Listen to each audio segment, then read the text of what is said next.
Assalamu alaikum friends. So this is the case referred to me by a fellow prosthodontist, and he wanted me to have my opinion on the tooth. There is a separated instrument in the distrobuccal canal, which I've already seen on the radiograph. Now I'm just removing the temporary fitting material, and I'm moving on. So as soon as I remove the temporary fitting material, I see that the restorative status of the tooth is not very well.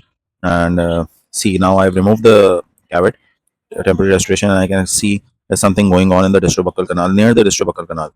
So I can see the distrobuccal canal has been enlarged, and there has been a gouging being done in the mesial part of the distrobuccal canal. So there you can see the bleeding there. So I'm trying to stop the bleeding here and see what I can find. So the whole purpose of magnifying it and making a video is to see and to make the patient and to make the attendant see what the status of the tooth is.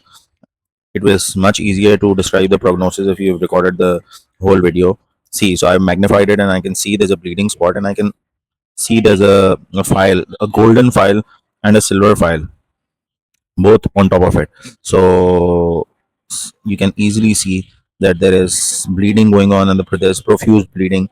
The structure of the tooth is not very well. So now you can clearly see there's a silver and the golden file. The silver file is at the bottom, and the golden file is at the top. So probably an attempt to bypass has been done, and has been done after a thorough gouging.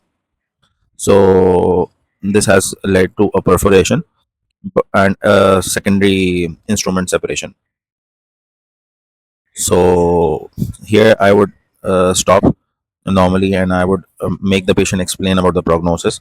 So if the patient has been referred to me for planning treatment and everything, keeping in mind that I do retrievals, so here I stop. I clearly make the field dry again, so that I can record a video and show it to the patient that this is the whole condition, and the prognosis is certainly reduced. It is, the patient is 23-year-old chap, so it is always possible to give this tooth a life again.